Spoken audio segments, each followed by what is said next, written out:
Bonjour et bienvenue dans le podcast Les Affranchis, le podcast des audacieux qui osent bâtir leur propre modèle de réussite. Je suis Laetitia et je serai ton hôte. Entrepreneur, visionnaire ambitieuse et implacablement libre, je guide les bâtisseurs atypiques, les parents ambitieux et les esprits libres pour transformer leur vie en véritable œuvre d'art. Si tu veux bâtir une vie où beauté, simplicité et ambition se rencontrent pour laisser un héritage puissant pour toi, tes enfants et le collectif, alors tu es au bon endroit. Plonge dans cet épisode une dose d'inspiration, une claque d'audace et peut-être le déclic. Bonjour et bienvenue. Aujourd'hui, on va parler d'un sujet sur l'entrepreneuriat plutôt au féminin. Non pas que ça s'adresse aux femmes, mais parce qu'on entend beaucoup parler de cet entrepreneuriat au féminin, particulièrement depuis 5 ans. Et comme moi, ça fait 13 ans que je suis entrepreneur, j'ai vu des cycles se passer. Et là, cet entrepreneuriat au féminin comme thématique, c'est une thématique qui commence un petit peu à s'essouffler, sur laquelle j'aimerais revenir pour la nouvelle phase qu'on est en train de construire. Je m'appelle Laetitia Martos. Moi, ce que je fais, c'est que j'aide les gens. Je ne les accompagne pas, je les aide vraiment. C'est-à-dire que je suis à fond à bâtir leur self-leadership, c'est-à-dire leur capacité à conduire leur vie et leur entrepreneuriat à partir de ce qui leur semble évident. Pas de ce que les normes, les dogmes nous dicteraient de faire à notre place, puisque personne n'est à notre place.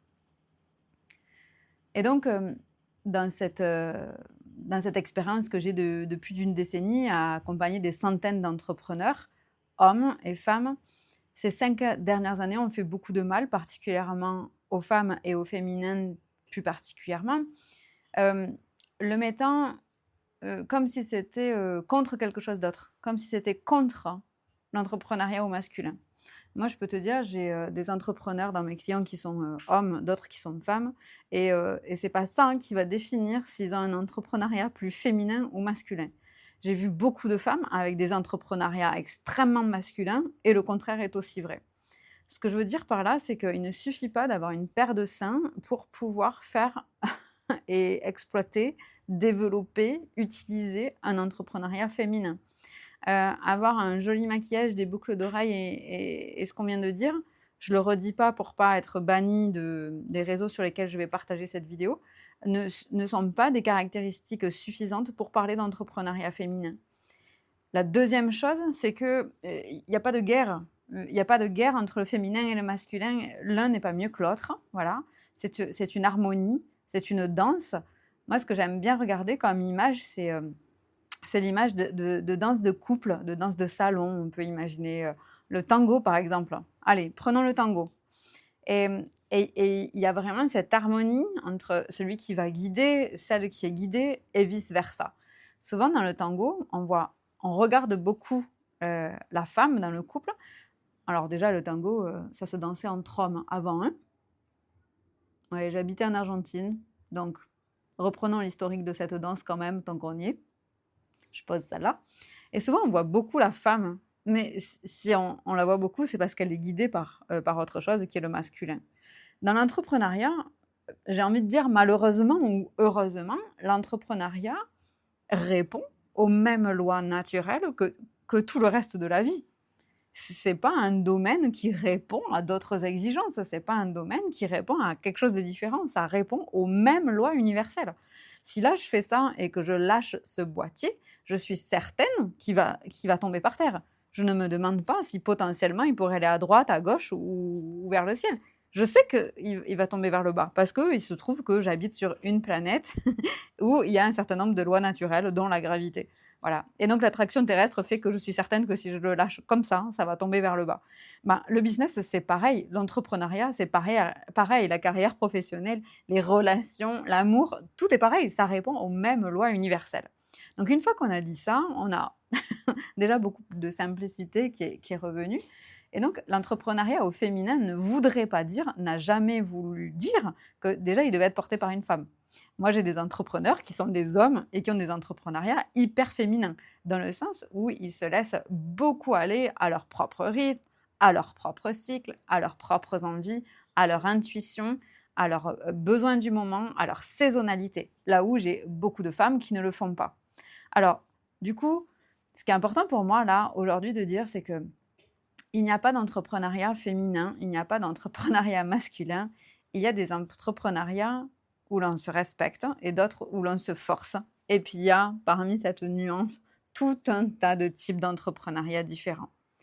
Et ce que j'entends beaucoup, c'est des conseils, souvent qui viennent de femmes, qui ont réussi grâce à un masculin extrêmement développé, dire maintenant qu'elles ont réussi financièrement, d'aller dans son féminin et de donner des conseils du féminin, c'est-à-dire se laisser totalement aller à l'intuition, faire voilà, sans structure, sans rien, et se dire en fait c'est l'énergie qui va tout diriger. Et ce discours, je ne sais pas s'il est bon ou il est mauvais, je veux juste exposer que c'est important quand tu as ce genre de discours que tu vois, de regarder l'historique des personnes qui prêchent ces messages-là. La première chose, c'est que c'est souvent des réussites financières. Donc, ça ne veut pas dire que ce sont des réussites. Ce sont des réussites financières. Et souvent, on n'a pas de visibilité sur la réussite familiale, la réussite conjugale, la réussite de la santé émotionnelle, la réussite de la santé physique, psychologique et morale. On n'a pas de visibilité non plus sur la déontologie, sur l'éthique, ni sur les idéologies. Et donc, c'est vraiment important. Et quand on fait du coaching, c'est une des toutes premières choses qu'on apprend. Je me souviens, moi, quand j'ai fait ma certification de coaching il y a 12 ans, là où le coaching, c'était même pas un truc, quoi. Ça n'existait même pas. Voilà. On disait bien, en fait, quand notre client il rencontre un problème, on va essayer de savoir où est le problème, où se situe le problème, et de mettre des bordures. Bon, en fait, ce n'est pas un gros problème. C'est un problème qui est délimité ici. Et on va aider notre client à voir où est délimité ce problème. Et donc là, c'est un petit peu la même chose. C'est-à-dire que souvent, notre esprit est très global. Il regarde à travers nos propres lunettes. C'est comme si on avait des lunettes avec des filtres bleus. Voilà. Du coup, on voit toute la vie à travers ces filtres bleus. Et on a le sentiment que tout le monde regarde à travers les mêmes lunettes avec des filtres bleus et des carreaux circulaires. Voilà. Sauf qu'en fait, pas du tout. Les gens, ils regardent avec tout un tas d'autres filtres de différentes couleurs, de différentes teintes, de différentes formes. Et donc, quand on voit ces personnes-là, on a le sentiment que leur définition de la réussite est forcément la même que la nôtre. Donc là, ça appelle à un peu de discernement, de se dire « Ah ben tiens, ça c'est un modèle de réussite financier. » Voilà. Et se dire « Est-ce que déjà je veux, je veux ce même type de réussite ?» et quelles actions ont été mises en place pour arriver à cette réussite-là. Et très souvent, on voit que ce sont ces réussites financières, elles sont liées à la culture du faire plus. Il y a tout un tas de vocabulaire qui est uniquement en anglais, all in, no matter what. Donc tout ça, j'ai déjà fait un partage sur ça. Ça s'appelle humiliation et trahison dans le coaching en ligne. Je t'invite vraiment à le regarder. Si tu n'arrives pas à le trouver sur mon podcast, sur ma chaîne YouTube, sur mon site internet, partout, tu peux me faire un message avec écrit vérité et je t'enverrai le lien. Et donc, le sujet ici, il est de se dire, est-ce que moi, je serais prêt ou est-ce que je serais prête à réaliser ces actions-là pour obtenir ce même résultat ? Pourquoi ? Parce que les conseils qui peuvent être donnés par quelqu'un qui a fait tout un tas de choses et qui est là, c'est sa vision aujourd'hui sur des choses qui sont déjà dans le passé, donc qui n'existent même pas pour toi, qui n'ont plus le même contexte, même si c'était il y a une semaine, même si c'était il y a 2 jours. Alors imagine si c'était il y a 2 ans, 3 ans, 10 ans, le contexte social, économique, et puis en plus le tien, n'ont strictement rien à voir. Donc, c'est même pas parce que tu ferais les mêmes actions que tu obtiendrais le même résultat. Ok ? Et d'ailleurs, j'avais fait un partage il y a plusieurs années sur ça en me disant ce n'est pas parce que les gens vous disent qu'ils l'ont fait que toi, tu peux le faire. Ça n'a rien à voir. Les gens qui te disent je l'ai fait, ça veut dire qu'ils l'ont fait. Ça ne veut pas dire que tu le feras. OK, ça n'a rien à voir. Il n'y a pas de lien entre ce qu'ils ont fait et ce que toi, tu pourrais faire. C'est 2 sujets différents. Donc déjà, il faut les délier. Et donc, dans cet entrepreneuriat au féminin, ce que je remarque, c'est des femmes qui ont bâti sur une culture extrêmement, entre guillemets, masculine, du faire plus, d'aller coûte que coûte, etc., dans leurs objectifs, et qui, une fois arrivées à un certain niveau de réussite, qui peut être là, là, là, là, là, parce qu'en fait, ça dépend d'où viennent ces gens. Parce qu'en gros, moi qui viens d'une famille où tout va bien, gagner tant par mois, bah, c'est peut-être pas terrible. Moi, j'ai beaucoup de clients qui viennent de familles qui vont très bien. Gagner 10 000 euros par mois, c'est pas un truc de fou. Moi, j'ai beaucoup de mes clients qui sont extrêmement diplômés. Gagner 10 000 euros par mois, c'est pas un truc de fou. Parce que tout le monde sait qu'à 10 000 euros par mois, en étant entrepreneur, c'est pas ça que tu as dans la poche. OK? Donc, c'est tout relatif. Si par exemple, j'ai un client qui vient d'une famille où ça a toujours été la galère, 10 000 euros par mois, c'est plus que peut-être toute une famille depuis 3-4 générations. Donc, il n'y a rien qui veut rien dire. C'est vraiment ça mon message. Donc, ça demande toujours à revenir à soi et se dire, en fait, qu'est-ce que ça veut dire pour l'autre ? Qu'est-ce que donc ça veut dire pour moi ? Et dans cet entrepreneuriat au féminin, où le féminin est particulièrement mis en avant, pose-toi la question de à qui sert ou à quoi sert ce discours ? Pose-toi toujours cette question. Parce que si on sert de l'entrepreneuriat au féminin à fond, forcément il manque une partie. Parce que dans une danse, notamment, on reprend l'exemple du tango, le fait que ça marche, c'est parce qu'il y a ces 2 corps qui marchent ensemble. Voilà. Et donc, il n'y a pas, pour moi, à mon sens, il n'y a pas d'entrepreneuriat au féminin qui irait contre l'entrepreneuriat au masculin. Alors, évidemment, on est dans une conversation où on essaye d'élever un petit peu les standards. On n'est pas là pour parler de que veut dire l'entrepreneuriat féminin, que veut dire l'entrepreneuriat au masculin. On est là pour réaliser, pour prendre conscience. Je fais des partages pour élever le type de discernement qu'on peut avoir face à l'afflux d'informations que nous avons. Et c'est de se dire, en fait, c'est les 2 qui vont faire que ça marche ensemble.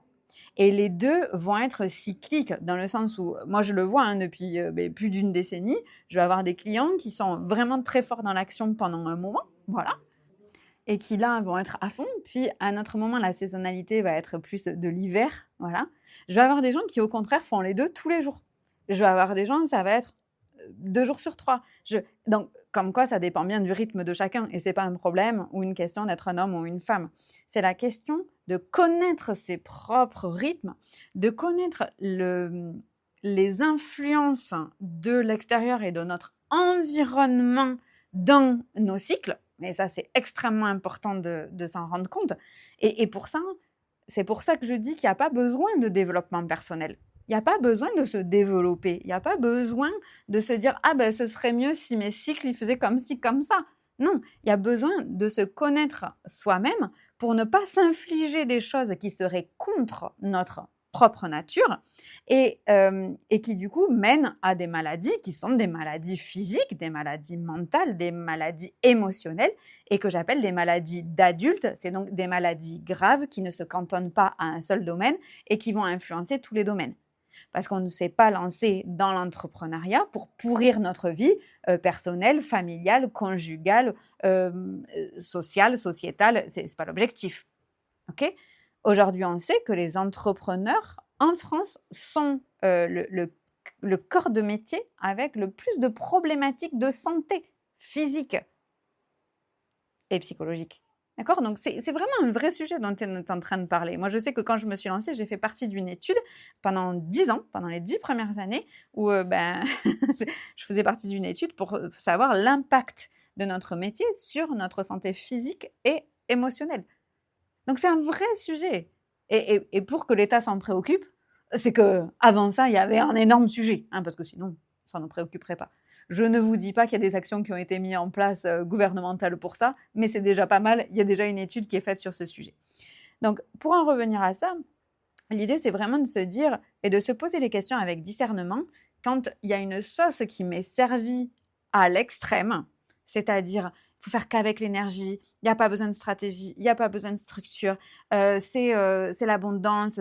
Et puis il y a des modes, il y a des tendances. La mode du facile, la mode de ça doit jamais poser de problème, ça doit venir tout seul, si tu forces, c'est que c'est pas OK. Tout ça, voilà, c'est une espèce d'égrégore, une espèce de bulle. Et c'est pour se demander, OK, et du coup, ça danse avec quel autre personnage, quelle autre bulle? Voilà. Moi, souvent, je vois ces discours et c'est du discernement que je vous amène aujourd'hui sur de l'entrepreneuriat hyper masculin ou hyper féminin. Et notre idée, c'est vraiment d'aller jouer avec nos nuances. Et pour jouer avec nos nuances, on peut le faire au quotidien. Voilà. En se disant, voilà, naturellement, moi, je suis plus de ce genre de personne qui va avoir un attrait pour l'action, par exemple. Faire plus, voilà. Et se poser la question, est-ce que ça me sert toujours? Est-ce que ça, c'est toujours bon pour moi? Est-ce qu'il y a autre chose dont j'aimerais m'inspirer, que j'aimerais aller picorer chez les autres, non pas pour trouver mon équilibre, mais pour qu'en ce moment, ce soit harmonieux, nourrissant, joyeux pour moi. Et le en ce moment, ça peut être aujourd'hui, ça peut être cette semaine, ça peut être ce mois-ci. De l'autre côté, on peut se dire, moi, naturellement, je suis plus dans mon féminin, mon intuition, ma réceptivité, voilà, ma créativité. Et comment je pourrais aller picorer chez l'autre? Comment je pourrais aller danser avec l'autre qui amène peut-être de la structure, de l'action, faire des choses qui sont nouvelles, qui nous demanderaient non pas de sortir de notre zone de confort, vous le savez. Ça fait 12 ans que je le dis, je suis contre cette idée de sortir de la zone de confort. Si tu n'as pas écouté mes 125 partages sur ce sujet, tu me dis anti-zone de confort. Et je t'enverrai le lien pour te dire que ça ne sert à rien de sortir de sa zone de confort, à rien du tout. Et si c'est cette partie-là où tu te dis, dans ma danse, en fait, j'aimerais ça, plus de structure, ou si j'aimerais pas, qu'est-ce que ça m'apporterait? Tiens, je pourrais aller essayer de voir. Non pas pour équilibrer, parce que je ne pense pas que le monde soit avec une loi naturelle d'équilibre, mais peut-être d'harmonie, et aller faire cette danse. Et trouver aussi ton rythme, c'est-à-dire, est-ce que toi, c'est par saison? Donc, moi, par exemple, si tu me côtoies depuis plus de 4 ou 5 ans, tu le vois que j'ai des cycles où je viens, je partage pendant 20 jours, 30 jours, 50 jours. Non, j'ai jamais fait 50. Je viens et tous les jours, je viens faire des partages. Et puis après, pendant 3 mois, j'en fais plus. Il y a des artistes comme ça où tu vois, ils sont toujours à peu près un peu sur scène, etc. Tu en as d'autres. Je prends Adèle, qui a un modèle qui, moi, m'inspire beaucoup, où la chanteuse Adèle, elle vient, elle fait un opus, on n'entend plus parler pendant 4, 5, 6 ans. Après, elle revient sur scène, elle fait un opus, la promo, elle fait les concerts, et puis après, on n'entend plus parler. Chacun ses cycles. Il y en a, c'est, comme je le disais, un peu tous les jours, un peu toutes les semaines. Et ça nécessite quoi? D'essayer. Parce qu'en fait, on ne vit pas en théorie, on vit dans la pratique, là, on vit dans la vraie vie. Et donc, ça demande d'aller essayer, de se dire, waouh, qu'est-ce que ça m'apporterait? Et si moi, je pense qu'il y a une vraie clé à comprendre de tout ça, dans l'exemple de la danse que je donnais, c'est vraiment que quand on regarde un couple qui danse, si on en regarde plus un que l'autre, c'est parce qu'il y a l'autre qui lui permet d'être visible. Et ne nous trompons pas entre des discours qui sont faits parce que ça sert quelqu'un et ce qui te sert à toi. Et le self-leadership, qui est mon sujet unique, t'invite justement à aller créer, à partir de toi, ton harmonie. C'est-à-dire l'écoute de ton intuition, ta créativité, ta réception, avec ta capacité à décider, à trancher, ta capacité à oser, ton audace. Et tu vois comment c'est une danse. Alors là, je vais avoir la question, j'en suis certaine, ouais, putain, mais Laetitia, du coup, comment on fait? Ouais, parce que quand on a des discours extrêmement polarisants, Voilà, c'est-à-dire, il faut l'entrepreneuriat où on se bouge le cul, où maintenant c'est bon, tu fais tes actions, t'as qu'à faire ça pendant 3 heures par jour, tu t'arrêtes pas, tu contactes 125 clients par semaine, et puis tu fais du closing, et puis machin. Ou polarisant dans l'autre sens, non, mais en fait, nous les femmes, on n'est pas fabriquées comme ça, on doit ceci. Ce qui, en plus, dans ce discours-là, mettrait les hommes à part d'un entrepreneuriat féminin qui serait pourtant tout à fait possible pour un homme.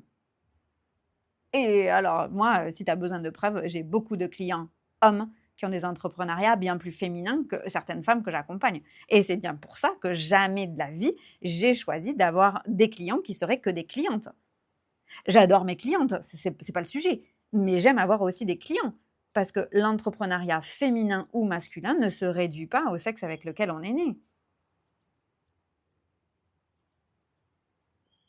Et quand il y a des discours polarisants, évidemment, ça paraît très clair. Et du coup, toi qui reçois cette information, tu te dis « Enfin, j'ai la réponse à ma question ». Sauf qu'en fait, quand tu vas dans ces choix-là, certes, c'est polarisant, mais à l'intérieur de toi, tu vas sentir la disharmonie. Et du coup, tu vas pédaler dans la choucroute en te disant « Mais putain, en fait, moi, j'arrive pas à faire que ce côté-là. Il me manque un bout de moi. » Et donc, en fait, c'est comme si tu vois, c'est comme si on te disait « T'as un vélo et puis maintenant, t'as que la moitié du guidon, quoi. » Et puis, putain, et de temps en temps, tu remets ta main et tu te dis « Ah oui, mince, il n'y a que la moitié du guidon. Non, mais il faut pédaler qu'avec une main. » Bah non, en fait, c'est... Non. Non. Et pour trouver l'harmonie sur ton vélo, pour trouver parfois aussi l'équilibre, tu as besoin de ces deux côtés. Et parfois, tu peux lâcher les mains aussi.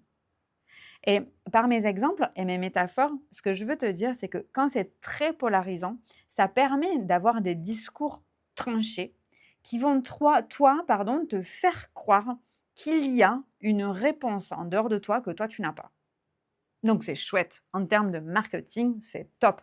En termes de contenu, c'est top. Mais là, nous, on n'est pas en train de te parler de contenu.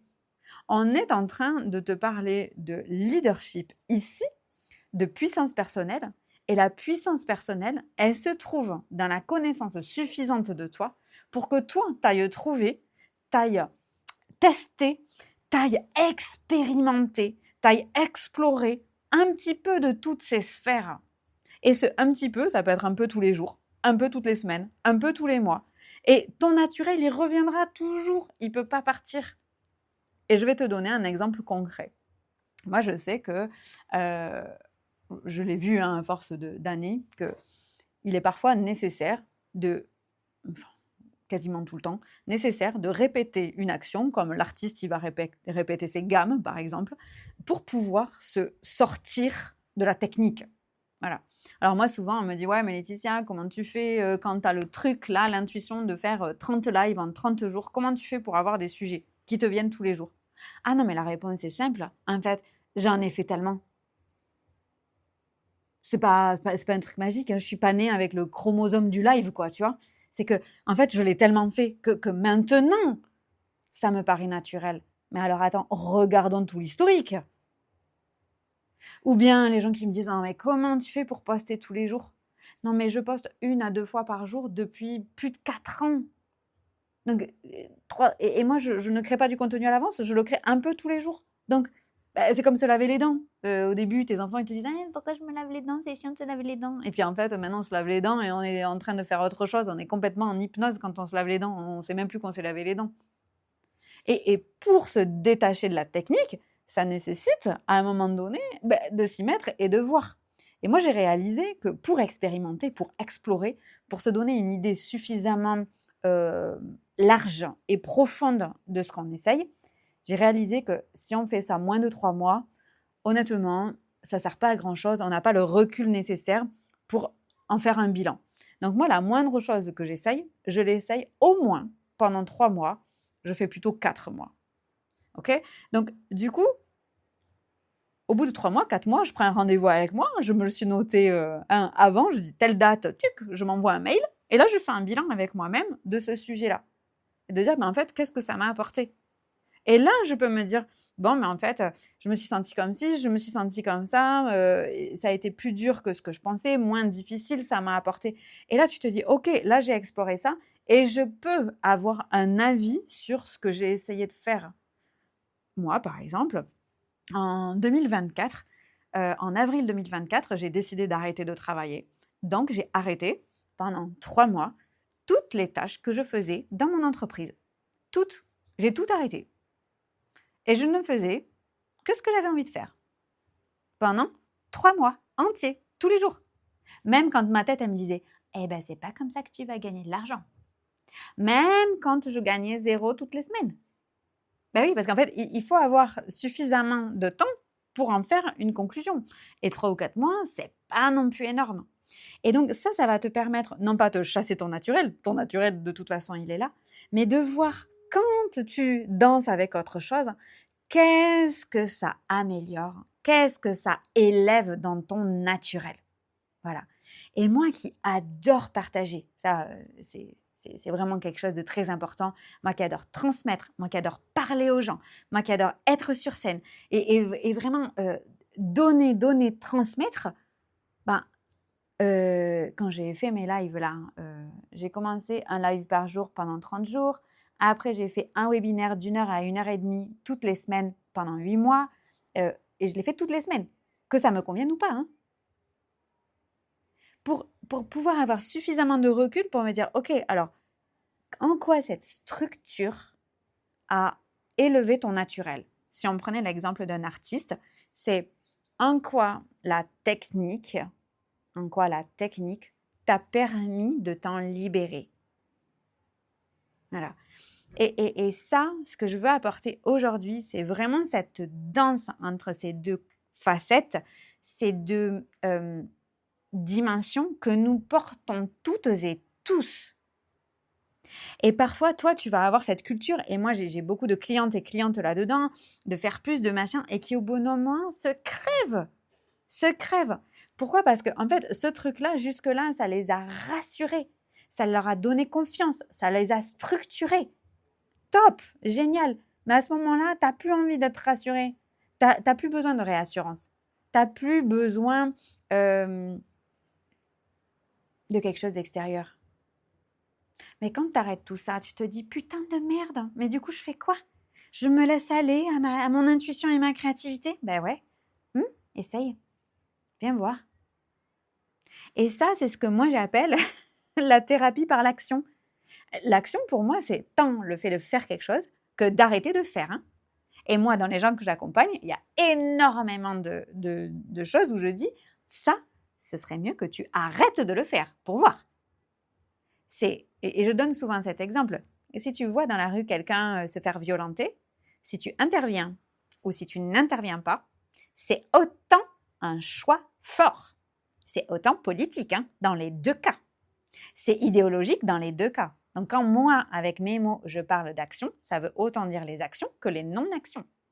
Quand moi, je travaillais et que j'ai décidé d'arrêter de travailler, c'était uniquement des non-actions.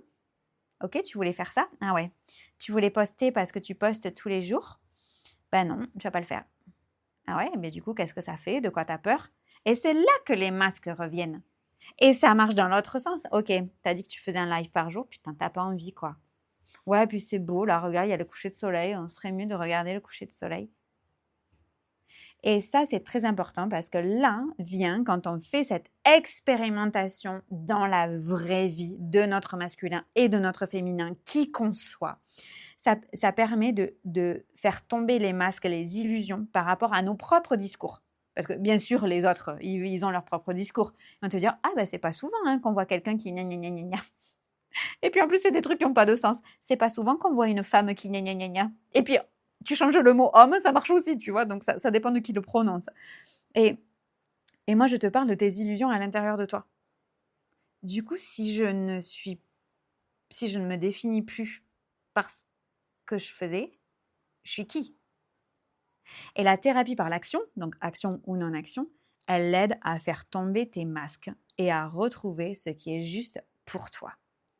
Et aussi à avoir la capacité de remettre ça en question afin que dans un autre cycle de vie, qui peut être la semaine prochaine, dans 3 mois ou dans 10 ans, tu puisses avoir le loisir de remettre en question ce que tu as dit toi-même, pour pas t'enfermer dans tes propres discours et du coup dans ton petit personnage là que tu t'es créé de toutes pièces qui n'a rien à voir avec toi. Voilà. Et donc, mon regard sur ça, c'est vraiment d'arriver à créer cette harmonie. Euh, et c'est ce que je fais. Et voilà pourquoi j'accompagne mes clients sur le long terme. Parce que c'est là qu'on a suffisamment de recul pour dire, tu te souviens, au mois de mars, il y a ça qui était arrivé. Tu te souviens au mois de janvier? Tu te souviens au mois d'octobre? Et moi, j'ai des clients qui restent plusieurs années avec moi et à qui on est capable de se dire aujourd'hui, souviens-toi l'année dernière, à peu près aux mêmes dates, il y avait quelque chose de similaire qui s'était passé par rapport à ton rythme physique. Tu avais besoin de repos. Ah tiens, ça revient. Et là, on peut aller l'expérimenter dans la pratique et voir comment, en fait, cette danse va élever notre naturel. Non pas en forçant, mais en se disant, ben en fait, grâce à cette structure, mon art, mon talent peut encore plus se développer. C'est un peu comme si on allait mettre du terreau alors qu'on avait des graines fabuleuses. On se dit, waouh, en fait, quand je nourris mon jardin avant, et ben, mes graines, elles poussent encore mieux. Quand j'arrose, ah ben tiens, mes graines, elles donnent des fleurs qui sont je sais plus quoi et je sais pas comment. C'est la première fois que je m'exprime sur ce sujet et c'est pas facile parce qu'il y a beaucoup de discours polarisants qui permettent de faire du marketing. Et là, moi, ce que je veux, c'est pas faire du marketing, c'est de te rappeler que tu sais déjà, que tu sais parfaitement et que ton naturel, voilà, naturellement, tu es plutôt dans quelque chose comme ça, que naturellement, tu es plutôt comme ça, et aller picorer, aller voir comment tu pourrais faire une danse bien plus harmonieuse en te permettant d'être soutenu par un autre aspect de toi que tu vas aller découvrir en le faisant. En le faisant. Et tu le tiens, qu'est-ce que c'est 3 mois dans une vie? Rien. Et tu vas te dire, ouais, et bien en fait, ça m'a permis. C'est comme quand tu vois Monet, Manet, que tu vois des grands artistes, en fait, ou des grands sportifs, ça marche pareil. C'est parce qu'ils se sont sortis de la technique. Comment ils se sont sortis de la technique? Pas en disant non, mais de toute façon, moi je m'en fous de la structure, je m'en fous de la technique, je m'en fous de l'entraînement, mais en le faisant extrêmement profondément, avec énormément d'attention, d'intention. Et c'est ça qui a permis à des grands symphonistes, des grands artistes, des grands sportifs de sortir du lot. Et je ne sais pas si tu as eu la chance de lire des biographies de grands sportifs, ils disent je ne suis pas plus talentueux, mais je me suis plus entraîné. Et c'est vraiment ce côté artisanat d'art que je veux apporter. C'est en fait, je refais mon geste. Je m'entraîne. Et souvent, moi, j'ai des clients qui arrivent et à qui on a eu des discours marketing et qui ont oublié de faire leur propre métier et qui parlent de leur métier au lieu de faire leur métier. Et moi, ce que je veux, c'est voir plus d'artisans d'art qui font leur métier. Donc, fais ton métier. Fais plus de ton métier. Encore et encore. C'est grâce à ça que tu rayonnes. Et parfois, ben, ouais, ça demande de le faire de différentes manières. C'est ça que j'accompagne. Et ce sujet est important. J'aimerais que tu me partages ce que tu en retiens pour toi. À quoi ça t'invite là? Pour cette année, pour ce trimestre? Qu'est-ce que ça t'invite à aller à explorer, découvrir, tester? Vraiment, on est dans l'environnement du jeu, G-U-E-U, mais aussi J-E. Qu'est-ce que ça t'invite à aller découvrir à l'intérieur de toi qui n'est finalement pas du tout contradictoire, mais qui au contraire va élever, soutenir, encourager ce qui est déjà là? J'aimerais que tu répondes à la question, et en privé ou dans les commentaires. Et si ce genre de conversation t'intéresse, pour que toi, tu puisses aller trouver tes actions, pour qu'on élève la conversation, pour que toi, tu mettes en place ce qui est juste pour toi, tu peux m'écrire en privé ou dans les commentaires. Sublime. J'ai quelque chose à te proposer d'absolument délicieux et j'aimerais que tu le saches avant que j'en parle publiquement. À très bientôt.